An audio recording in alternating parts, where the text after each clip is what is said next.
Can't get enough extreme action? Do you have a need for speed that can't be quenched? Is snowboarding down Mount Everest in an avalanche your idea of an awesome adventure? Then you've come to the right place. Because it's time for World Championship Penguin Curling! Not what you were expecting. Oh, don't let their appearance fool you. When these penguins hit the ice, look out, because it's about to get wild. Let's meet our 4 competitors. First up is Blizzard. Now, everyone who thinks Blizzard is going to win, stand up and cheer as loud as you can. Next up, we have Snowball. Everyone who thinks Snowball is going to win, stand up and cheer as loud as you can! In the third starting spot is Ice Cube. If you think Ice Cube is going to win, stand up and cheer as loud as you can! In our final spot is Popsicle. If you think Popsicle is going to win, stand up and cheer as loud as you can! All right, our penguins are ready to get this party started. Don't forget to cheer as loud as you can for your penguin. We're gonna start in 3, 2, 1, and they're off. Oh boy, just look at them go. The track is slick today. This is gonna be a close one. Oh my! The speed is unreal. This is anybody's race. Blizzard makes a move. Popsicle is not backing down. Ooh, Snowball almost wiped out. Blizzard almost wiped out. Ice Cube is battling for the lead. This is a record-setting pace. I'm afraid to even blink. Wow! Ice Cube wins a photo finish. Congrats to all you Ice Cube fans out there. Phew! I don't know about you folks, but I was on the edge of my seat that entire race. I think I need to drink some coffee just to calm down. Be sure to join us next time for more penguin curling action. Well, in our story this week, we're going to get a lesson from one of the wisest men who ever lived. His name is Solomon. That's right. You see, God answered his prayer and gave him an amazing amount of wisdom and understanding. Well, Solomon has some really great words for us about self-control. Sometimes we can lose self-control and say really mean things to our family and our friends. Well, Solomon talks about how our words can hurt others.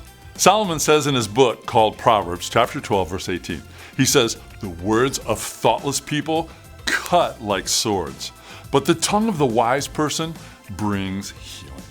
Did you catch that? Let me read it again. The words of the thoughtless people, they cut like swords, but the tongue of wise people brings healing.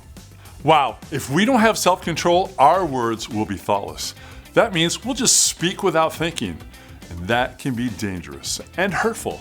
You see, self-control is important, and only Jesus can help us be aware and give us strength to practice self-control. This is really good news. Our bottom line for next week is think before you speak. Let me repeat that again, okay? Think before you speak. Even our memory verse helps us understand who helps us with self-control. Peter, one of Jesus' disciples, tells us that our help comes from God. He says in 2 Peter 1:3 that God's power has given us everything we need to lead a godly life. Did you hear that? He said that God's power gives us what we need. That is so cool. Hey, I know. Why don't you hang out with us today as we discover God's power to practice self-control?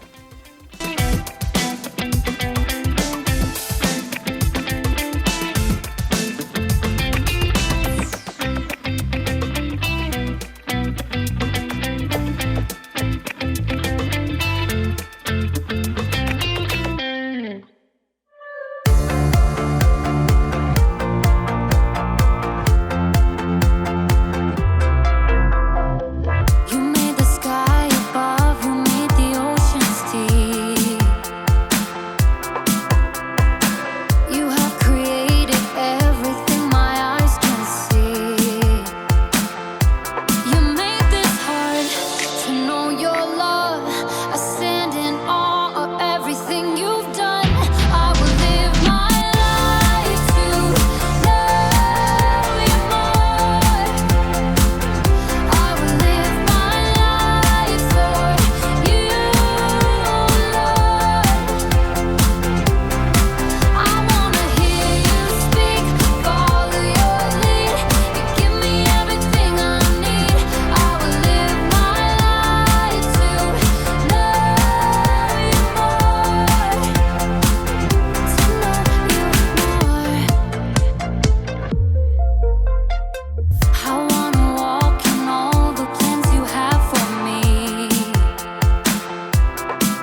This universal remote is absolutely incredible. It controls everything. I'm Jacob, and I love remote controls. They make me feel so powerful, you know? I'm in control. But today, I'm here to talk to you about the power of self-control. Self-control is choosing to do what you should even when you don't want to. Self-control really comes in handy. It can keep you out of trouble. It can help you avoid mistakes. It can help you in what you do and in what you say.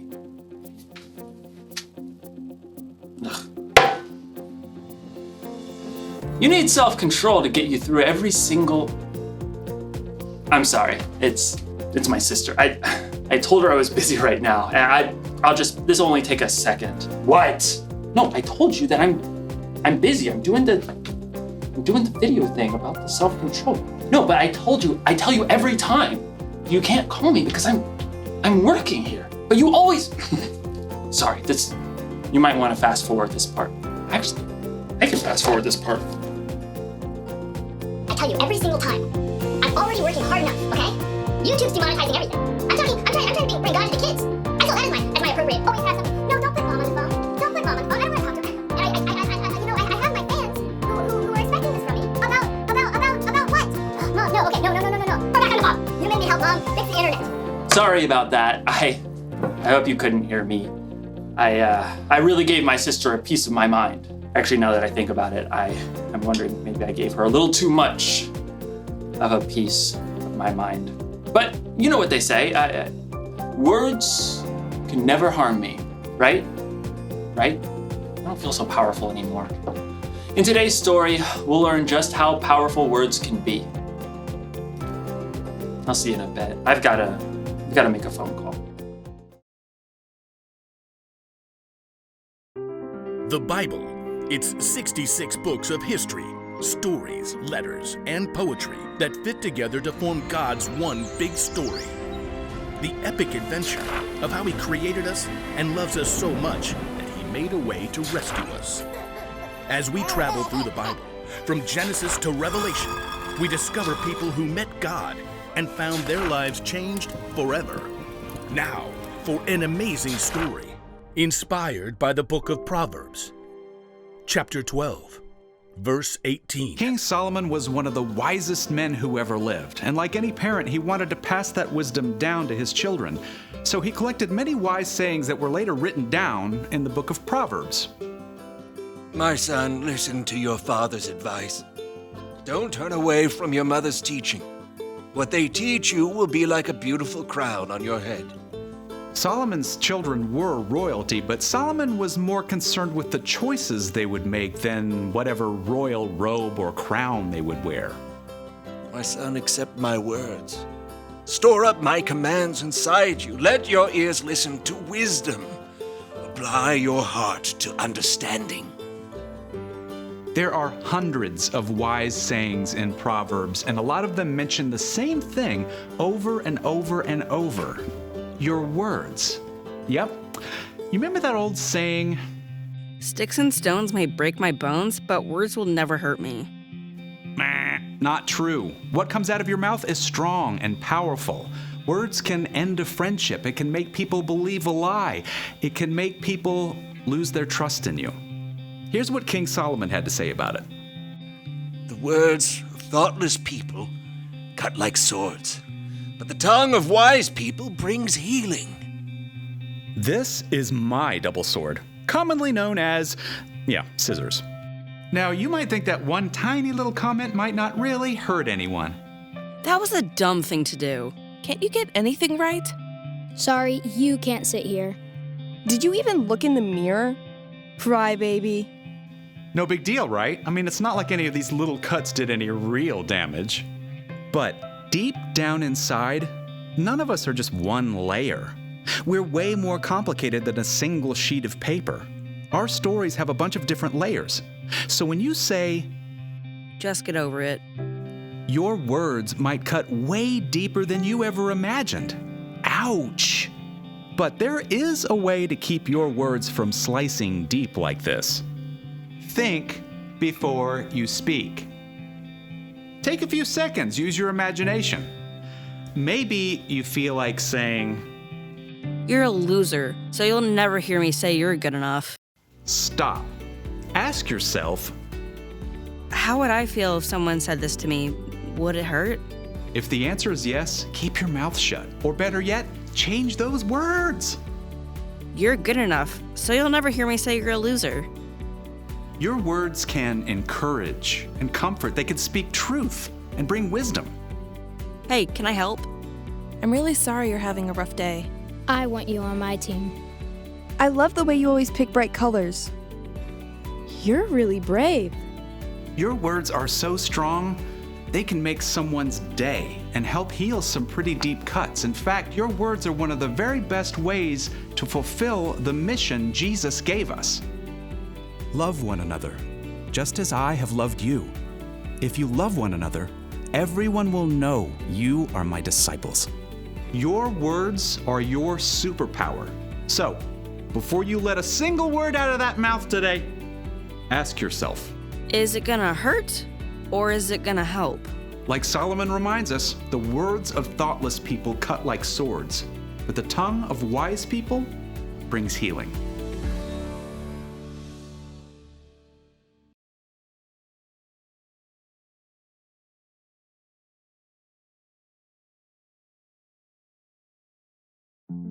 I shouldn't have said what I did. I'm sorry. I just lost my cool. And there was no reason for that. But I'm very sorry, and I love you. Thanks. All right. It feels a lot better when you're in control of the words you say. King Solomon had a way with words, so he really knew what he was talking about when he wrote, "The words of thoughtless people cut like swords, but the tongue of wise people brings healing." So if you don't think before you speak, you could really hurt someone. I bet you've been hurt by someone else who didn't think before they spoke. On the other hand, if you do think and you say encouraging words, you can help someone. Maybe you've been helped by someone's encouragement. It's strange how sometimes mouths move faster than our brains. It's like we can't wait to say that perfect comeback or tell that joke about someone that's just going to make everyone else laugh. But instead of fast forward, our words should be moving slow. Jesus had a half-brother named James, and he wrote this: "Everyone should be quick to listen, but they should be slow to speak. They should be slow to get angry." So the next time your mouth is moving fast forward and you think you're about to say something hurtful, slow down. Think about how your words are going to affect other people. Will they cut like a sword or bring healing? And if you absolutely can't think of any healing words to say, you might want to press the mute button. The one thing to remember today is, The one thing to remember today is this: think before you speak. Your words are very powerful, and you get to choose how you use them. This thing is pretty powerful too. SAP. I wonder what that does. Nada parece. Ah, bueno. Hasta luego. Adiós.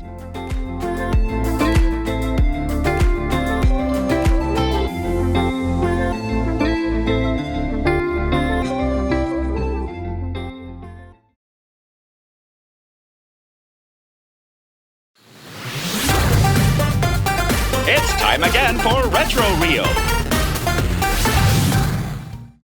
This television is swell, Mr. Macy, but I'm looking for something with a little more control. This television has more surprises than you realize. I give you the remote control, the single most important device ever created. This little thing? That's nothing new. You haven't seen anything like this, I assure you. Really? Let me give you a quick demonstration.